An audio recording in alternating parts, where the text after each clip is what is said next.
দর্শক, আজ ইসরায়েল এবং আমেরিকার একটা আস্ত হাত ভেঙে গেছে। পরিস্থিতি এতটাই ভয়ঙ্কর মোড় নিয়েছে যে লিন্ডসে গ্রাহাম ইরানের সাথে আমেরিকার যুদ্ধ শুরু করিয়েছিল, যে যুদ্ধটাকে চরম সীমায় নিয়ে গিয়েছিল, যার কারণে পুরো মিডল ইস্টের 12টা বেজেছে, বাচ্চাদের রক্ত ঝরেছে। শুধু তাই নয়, যে মানুষটা রাশিয়া ও ইউক্রেনের মধ্যে যুদ্ধ বাঁধিয়েছিল এবং বিশ্বের সব বড় বড় যুদ্ধের মাস্টার মাইন্ড ছিল, সেই লিন্ডসে গ্রাহাম গতকাল হঠাৎ করেই এই দুনিয়া থেকে বিদায় নিয়েছে। একটা কথা খুব ভালোভাবে মাথায় রাখবেন, এই লিন্ডসে গ্রাহামই ছিল সেই ব্রিজ বা সেতু বন্ধন যে পুরো যুদ্ধটা সাজিয়েছিল। যখন ডোনাল্ড ট্রাম্প যুদ্ধ করতে রাজি হচ্ছিলেন না, তখন এই লিন্ডসে গ্রাহামই তাকে বুঝিয়ে সুঝিয়ে রাজি করিয়েছিলেন, কারণ সে মনে প্রাণে ইসরায়েলের পক্ষে ছিল। আর আজ সেই লিন্ডসে গ্রাহামের মৃত্যু হয়েছে। বলা হচ্ছে তার হার্ট অ্যাটাক হয়েছে। এখন সে যাই হোক না কেন, আসল সত্যটা হলো সিনেটর লিন্ডসে গ্রাহাম আর এই দুনিয়াতে নেই।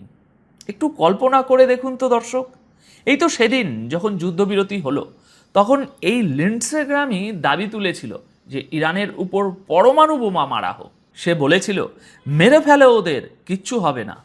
আপনি চিন্তাও করতে পারবেন না যে এই মানুষটা ইসরায়েলের জন্য কতটা গুরুত্বপূর্ণ ছিল। যখন ট্রাম্প কোনোভাবেই যুদ্ধের পক্ষে ছিলেন না, তখন এই লিন্ডসে গ্রাহামই তা সে কোনো গোপন অডিও টেপ দেখিয়ে হোক বা অন্য কোনোভাবে ট্রাম্পকে যুদ্ধের জন্য পুরোপুরি ব্রেন ওয়াশ করে ফেলেছিলেন। অর্থাৎ যে মানুষটা এই পুরো যুদ্ধ লাগানোর পেছনের মূল কারিগর ছিল, সে আজ দুনিয়া থেকে বিদায় নিয়েছে। আমেরিকার মাটিতে তার মৃত্যু হয়েছে। এখন পরিস্থিতিটা আসলে কি দাঁড়ালো সেটা একটু মন দিয়ে বুঝুন। দেখুন, আমেরিকার বুকে ইসরায়েলের সবচেয়ে বড় হাতটা আজ ভেঙে গেছে, এটা মাথায় রাখবেন। এই লিন্ডসে গ্রাহামই ছিল ট্রাম্পের পিছনের সেই মূল ছায়াসঙ্গী, যে কোনো মূল্যে, যে কোনো শর্তে ইরানের সাথে যুদ্ধ চালিয়ে যাওয়ার পক্ষে যুক্তি দিত।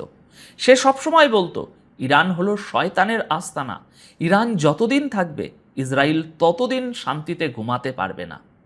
আপনারা নিশ্চয়ই সেই দৃশ্যগুলো দেখেছেন, যখন এই মানুষটা পিট হেগসেথকে ডেকে বলেছিল, তুমি পাকিস্তানের উপর ভরসা করছো? পাকিস্তান ডবল গেম খেলছে, তারা তো ইরানিদের সাথেই দাঁড়িয়ে আছে। সে এও বলেছিল যে ইরানের জাহাজগুলো নাকি পাকিস্তানে লুকিয়ে রাখা হয়েছে, যাতে আমেরিকা সেগুলোতে হামলা করতে না পারে। অর্থাৎ সে শেষ মুহূর্ত পর্যন্ত চেষ্টা করেছে যেন শান্তি আলোচনা সফল না হয়। তার সোজা হিসাব ছিল ইসরায়েল আর ইরানের মধ্যে যে কোনো একজনকে বাঁচতে হবে, আর সেটা হলো ইসরায়েল। ইসরায়েলের নিরাপত্তা তখনই নিশ্চিত হবে যখন ইরান বলে আর কিছুই থাকবে না। দর্শক, এই মানুষটার হঠাৎ করে দুনিয়া থেকে চলে যাওয়ার টাইমিংটা একটু ভেবে দেখুন তো। আয়াতুল্লাহ আলী খামেনির দাফন হওয়ার ঠিক দুদিন পর এই ঘটনা ঘটল। ইরানিরা কি বলছে জানেন? তারা বলছে, আমাদের সাহায্য শূন্য থেকে এসেছে। সবচেয়ে অবাক করার মতো এবং রহস্যময় বিষয় হলো, ঠিক গত পরশুই মোস্তাফা খামেনি একটা কড়া বার্তা দিয়ে বলেছিলেন যে আলী খামেনির রক্তের প্রতিশোধ ইরানি জাতি নেবেই। আর সেই বার্তায় তিনি পরিষ্কার ইঙ্গিত দিয়েছিলেন যে একেবারে টপ লেভেল থেকে শুরু করে নিচের লেভেলের কাউকেই তারা ছাড়বে না। এখন সবাই জানে যে এই হিটলিস্টে নেতানিয়াহু, ট্রাম্প থেকে শুরু করে লিন্ডসে গ্রাহাম সবার নামই ছিল। আর এই বার্তার ঠিক 24 ঘন্টার মধ্যেই ইরান যুদ্ধের অন্যতম মাস্টার মাইন্ডের হঠাৎ মৃত্যুর খবর চলে এলো। এটা কি সত্যিই খুব অদ্ভুত নয়? মানুষটা তো সম্পূর্ণ সুস্থ ছিল।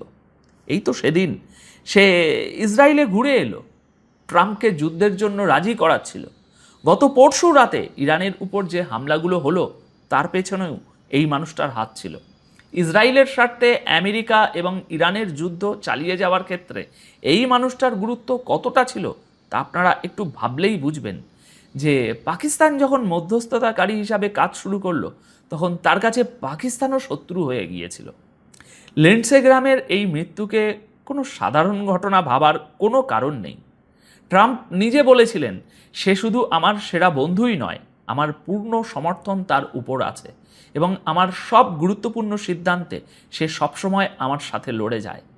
আমেরিকা হয়তো এখন এই মৃত্যুকে সাডেন ইলনেস বা অন্য কোনো রং দেওয়ার চেষ্টা করবে, কিন্তু এটা নিশ্চিত যে এই হঠাৎ মৃত্যুর কারণে আমেরিকার সিকিউরিটি স্ট্যাবলিশমেন্ট একটা বিশাল বড় ধাক্কা খেয়েছে।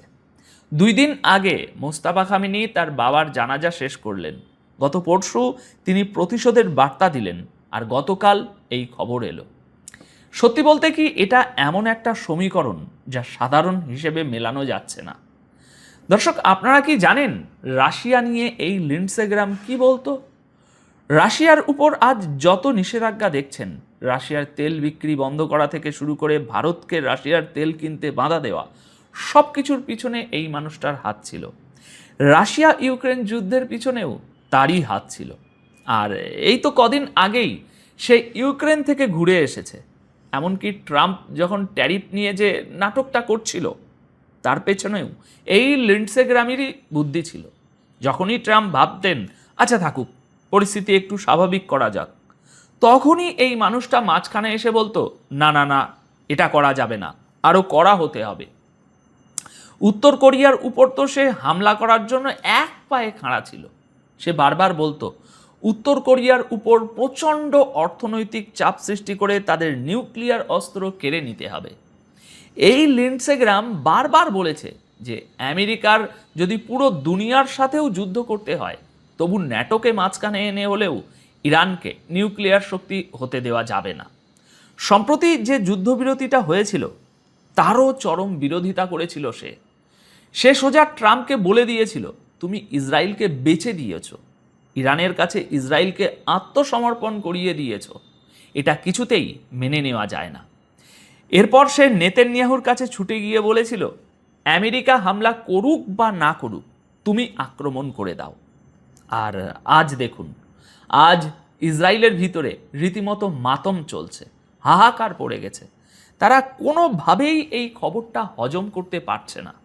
মাত্র 24 ঘন্টা আগে মোস্তাফা খামেনি বললেন যে তারা তাদের শত্রুদের খুঁজবেন এবং বদলা নেবেন, আর এর পরপরই যে মানুষটা আলী খামেনিকে মারার পিছনে সবচেয়ে বেশি সক্রিয় ছিল, সে এই দুনিয়া থেকে বিদায় নিল। এটা এমন একটা রহস্য যার সমাধান আপাতত কারো কাছে নেই। আচ্ছা দর্শক, মোস্তাফা খামেনি যখন বললেন যে আমার বাবার হত্যাকারীদের আমরা ছাড়ব না, এখন সবাই জানে যে আমেরিকা বা ইসরায়েলে ঢুকে সরাসরি টার্গেট করা তো অত সহজ নয়। তাহলে তিনি আসলে কোন লেভেলের কথা বলছিলেন? এটা একটা অত্যন্ত রহস্যময় ব্যাপার। যদি তারা সরাসরি কাউকে টার্গেট করতে পারে তাহলে সেটা নেতানিয়াহু, কারণ নেতানিয়াহুর বাড়িতে বা তার গোপন আস্তানায় হামলা হতে পারে রেঞ্জের মধ্যে। গতবার যখন হামলা হয়েছিল তখন নেতানিয়াহু কয়েক সপ্তাহ ধরে নিখোঁজ ছিলেন, কেউ জানতো না তিনি কোথায় আছেন। এখন আসল সত্যটা হলো আজ ইসরায়েলের একটা বড় হাত ভেঙে গেছে। লিন্ডসে গ্রাহাম এমন একটা মানুষ ছিল যে সমস্ত মানবিকতার সীমা পার করে গিয়েছিল। ইরানে যখন 168 জন বাচ্চা মারা গেল, তখন সে বলেছিল এটা তো কোয়ালেটারাল ড্যামেজ, পার্শ্ব প্রতিক্রিয়া, এমন তো হয়ই। আজ সেই মানুষটা আর নেই। আপনারা দেখুন, আজ মুসলিম দেশগুলোতে যখন এই খবর শুনে এক ধরনের চলছে, তখন ইসরায়েলে চলছে মাতম। ট্রাম্প আজ চরম আপসেট, তিনি বুঝতে পারছেন না যে তার সাথে হঠাৎ করে একই হয়ে গেল। যে মানুষটা প্রতি 2 দিন অন্তর ইসরায়েলে পড়ে থাকতো, নেতানিয়াহুর সাথে মিটিং করত, আজ তার এই পরিণতি। গত পরশু যখন আমেরিকা ইরানের উপরে হামলা চালালো, তখন হয়তো এই মানুষটাই সবচেয়ে বেশি চিয়ার করেছিল, বলেছিল আরও মারো, আরও হামলা করো। আর গতকাল কয়েক ঘন্টার মধ্যেই সে দুনিয়া থেকে চলে গেল। এটা একটা বিশাল বড় রহস্য। এখন দেখার বিষয় হলো আমেরিকা এই বিষয়টাকে আগামী দিনে কিভাবে ব্যাখ্যা করে। ইসরায়েলের মিডিয়াগুলোতে আজ কান্নার রোল পড়ে গেছে। তারা বলছে আমাদের সবচেয়ে ভালো বন্ধু যে আমেরিকায় বসে আমাদের রক্ষা করত, তাকে আজ আমাদের থেকে ছিনিয়ে নেওয়া হলো। এখন সবশেষে একটা বিষয় মনে রাখা জরুরি দর্শক, এই ধরনের ঘটনার পরপরই সামাজিক যোগাযোগ মাধ্যমে নানা ধরনের দাবি, পাল্টা দাবি এবং জল্পনা কল্পনা ছড়িয়ে পড়ে। কোনো ব্যক্তির মৃত্যুর কারণ বা এর পেছনে কোনো দেশের সম্পৃক্ততা সম্পর্কে নির্ভরযোগ্য তদন্ত বা সরকারি প্রমাণ প্রকাশের আগে নিশ্চিত সিদ্ধান্তে পৌঁছানো ঠিক নয়। আগামী কয়েকদিনে এই ঘটনাকে ঘিরে যুক্তরাষ্ট্র, ইসরায়েল এবং আন্তর্জাতিক মহলের প্রক্রিয়া কী হয় সেটাই হবে সবচেয়ে গুরুত্বপূর্ণ বিষয়। নতুন তথ্য প্রকাশ পেলে পুরো পরিস্থিতির মূল্যায়নও বদলে যেতে পারে। এখন এই বিষয়টি নিয়ে আপনাদের মতামত কি কমেন্ট বক্সে অবশ্যই জানাতে পারেন। ভিডিওটি তথ্যবহুল মনে হলে একটি লাইক দিন, বন্ধুদের সাথে শেয়ার করুন, আর আন্তর্জাতিক রাজনীতি ও ভূ রাজনীতির এমন নিরপেক্ষ বিশ্লেষণ নিয়মিত দেখতে আমাদের চ্যানেলটি সাবস্ক্রাইব করে পাশেই থাকুন। আপাতত এই প্রতিবেদন তাহলে এখানেই শেষ করছি। সবাই খুব ভালো থাকবেন, সুস্থ থাকবেন। ধন্যবাদ আপনাদের সকলকে।